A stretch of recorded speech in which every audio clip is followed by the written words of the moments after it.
This is going to be the official and final test of trying to get this audio dialed in to where I can cruise. You guys can hear the exhaust and the cool sounds of the cars, but I can also talk. It's a hard balance, I found. This is the perfect car for testing because it's loud and rambunctious, but it sounds amazing. I think. It's debatable according to you guys.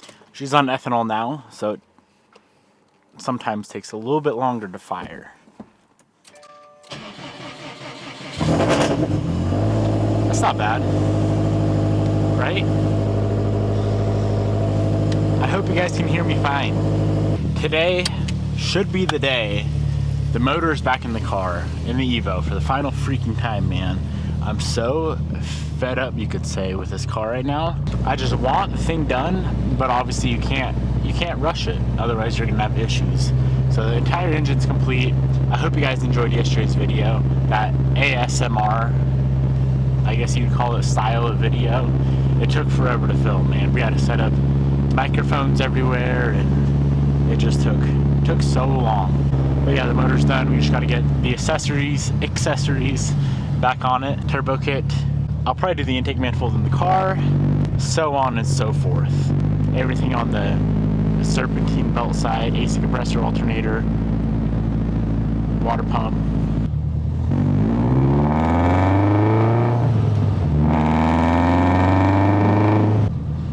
Hello? That little homie needs to go for a ride in the cars. That's a fact.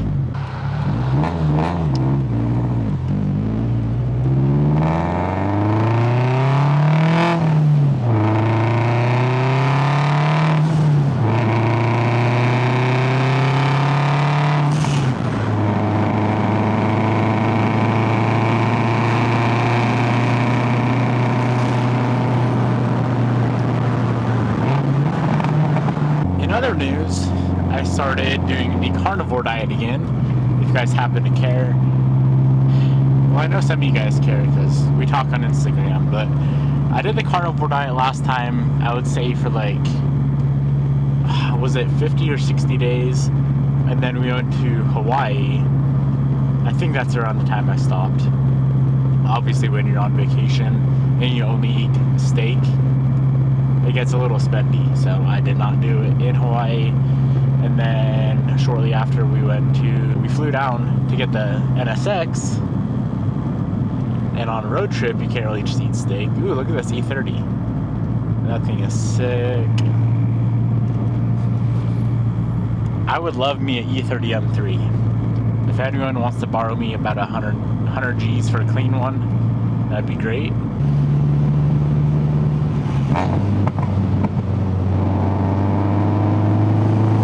I'm gonna reset our fuel mileage and see what this thing is getting in the city on ethanol with, what are these, 2150 cc injectors, 2 Walbro 450s. Car makes 800 wheel. How do I reset this? She's reset. Stay tuned.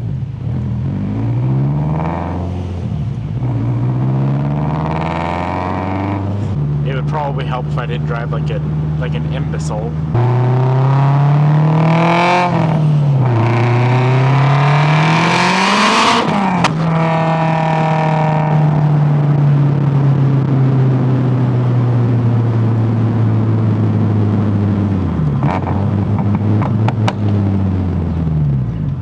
No knock. Yay. This thing needs some maintenance for sure. She could use an oil change. It has a very nasty exhaust rattle. I think I probably broke him out on the exhaust. Probably some other stuff as well. Fun fact, this is Division. If you live in Spokane, you know that's like the main street. I got pulled over for my very first time right here. Right here. In my 98 Legacy GT for doing 10 mile an hour over.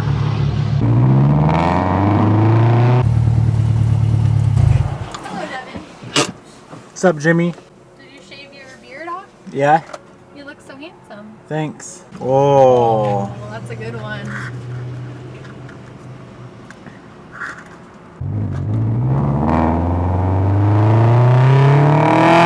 After 15.7 miles, we ended up at 12.9 miles per gallon. Now, of course, that's nothing spectacular, but all things considered, being what the car is, how Devin drives, 12.9 is not terrible. I was expecting like 11. It's nearly 13. So we have our engine all complete. Here she is chilling, ready to go. Now there's a few things that I want to get installed before it goes in the car, of course, like we were discussing. Let's just take a look at our table. Alternator, AC compressor mount, power steering, and that's really about it. And then it can pull off the stand or be pulled off the stand. Clutch and flywheel goes on, trans goes on, goes in the car, T-case goes on, and then subframe's already on. We gotta pull the subframe. Now, realistically speaking, if I could get the motor and the transmission and the T-case and the subframe in the car today, that'd be a pretty good goal. I might come in, today's Saturday, I might come in tomorrow, button it up and do all the fluids and do a first start. But my goal for today, realistically, is just get the power plant in. Come on. Really? Now hopefully this engine build right here lasts forever. I feel like we got every little issue taken care of while it was out, so we should be good to go. But you never know, man. I'm confident in my work and my abilities, but I was last time as well. Granted, last time, kind of out of my control.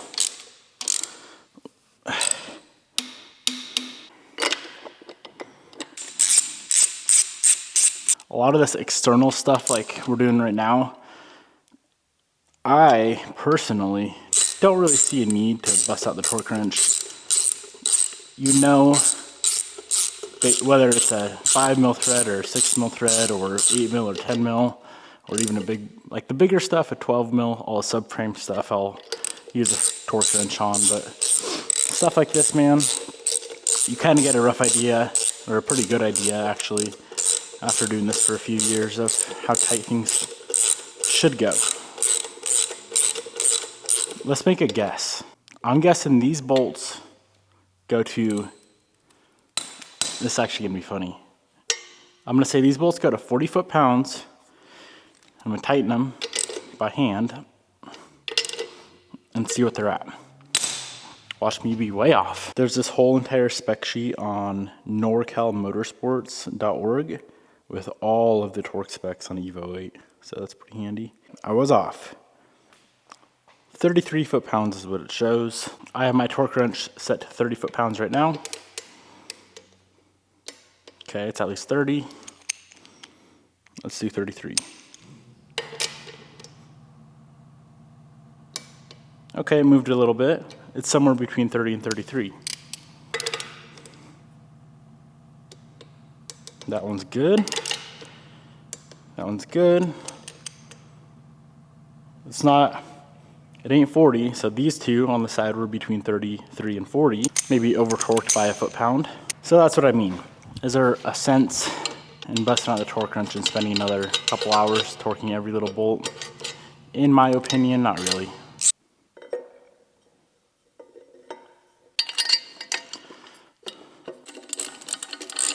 Power steering is complete. Now, let's get on the AC compressor. I guess the nice thing about redoing a fresh rebuild is all your parts are still clean. So all the accessories up front are complete.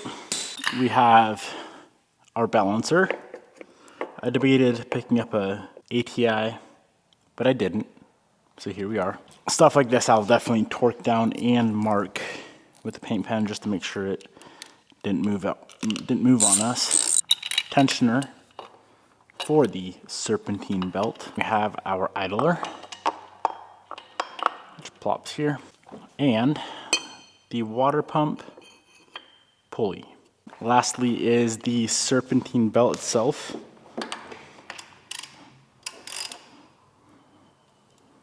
So it's gonna go right there,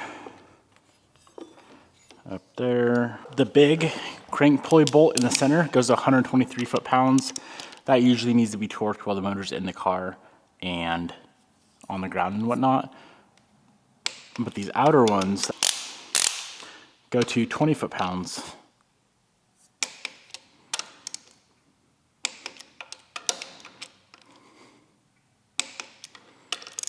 And like I said, a little bit of a paint marking with the paint pen will tell you if hardware moves. It takes a second to do. Let's get this coolant pipe on. This guy's held on with 2 bolts. One bolts to the block here, and the other bolts to the thermostat housing.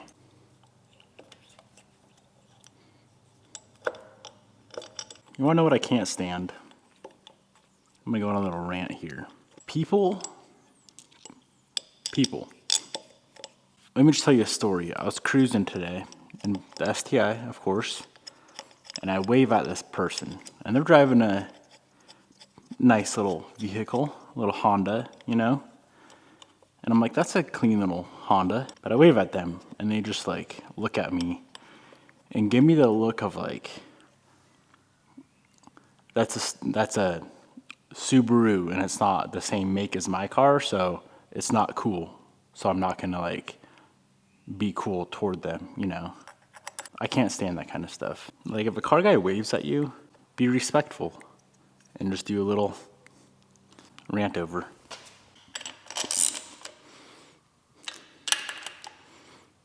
I've seen this comment a few times, whether it be on Instagram or YouTube, that I should paint match the valve cover to the car.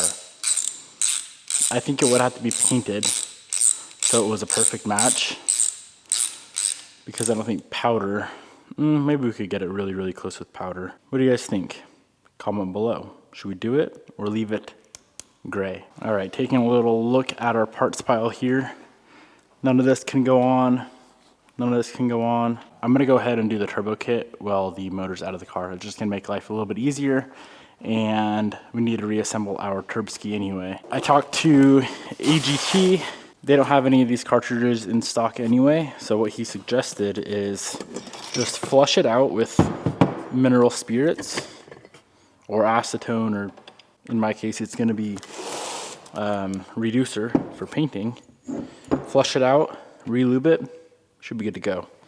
He knows the issue that this car had, and that's what he said to do, so I'm gonna listen to him. Better yet, I'm gonna use this. This is essentially like lacquer thinner in a aerosol can, so it's pressurized. Just spray it right through the inlet or the feed, and it's gonna come out the bottom side. So what we're trying to do here is just flush anything out that may have gotten inside. Now, of course, this is gonna dry out the bearings, so that's why he said to re-lube it. Okay, I'm gonna call that a day. Should be good to go. Let's toss a little bit of VR1 down through the hatch, spin the bearings, get them nice and lubed. Better yet,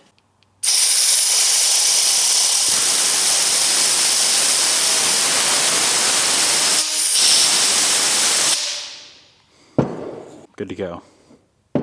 All oil is sucked in. Bit of engine oil on this seal right here, or the O-ring, and this whole girl can go back together.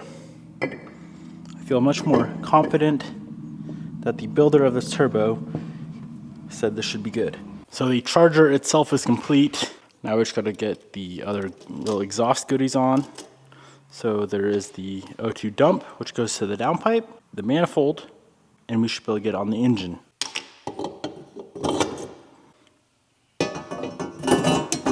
Now remember, some of these exhaust studs go into oil galleys, so you need to RTV them. Now I don't know which ones, so I RTV all of them. I'm sure some thread sealant would probably work as well.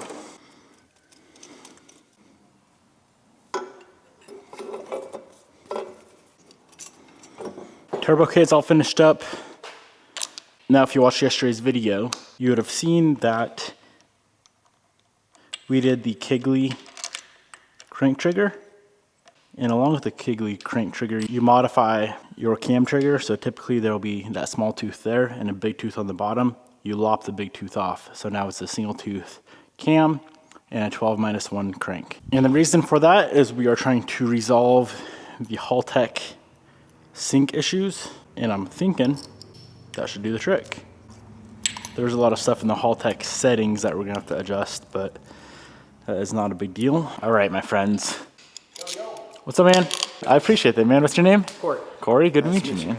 Good to meet you. And I've just been absolutely astonished by this build. Thank you. I started watching you when you did the Blue Evo. Okay, nice. I appreciate it, man. It's good to freaking meet you. Good to meet you, Take it dude. easy. Sorry to bother you. No, you're good, man. No bother at all. I look forward to the update, man. I appreciate you, man. That was cool. UPS man watches the channel. I appreciate that. That's awesome. Motor's all ready to go. Let's get her connected to the clutch and transmission and slap her in. Flywheel is on, torqued to 96 foot-pounds, of course using red Loctite. And I'm starting to become a big fan of marking things, just like I said earlier, man, in case stuff backs off, you know. Red Loctite on the clutch bolts as well. Once you lose one motor from stuff coming apart, like I did on the Type R, Loctite's your best friend. Well, I'm dumb, and being in a hurry, I gotta pull the clutch and flywheel. If you know, you know. Clutch and flywheel are back on with the starter plate. Bam. Let's get this here trans on and get her in the car. Finally, for the last time, hopefully. No, this definitely will be the last time. We have the power plant beneath the car. Let's go ahead and lower this beautiful shell down, connect that to this, and hoist it up. Now, before the T-case goes in the car, I currently find it easiest to just fill the T-case gear oil before it goes in at all, and you fill it through the output shaft area. So this is the fluid of choice, OEM 90 weight gear oil from Mitsubishi. I'm gonna put the whole quart in there, and then later on, we can run the car on the lift, get all the fluids moving, and pull out the level plug.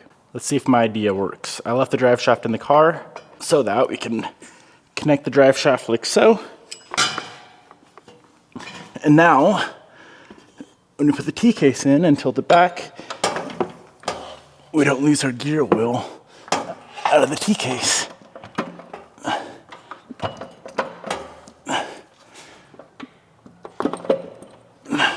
Something like that.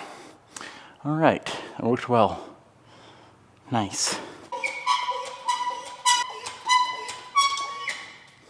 Well, boys, I met my goal. Now, of course, the goal for tomorrow is going to be to get the car back on the road, running and driving, and good to go. That's my sign. Goodbye.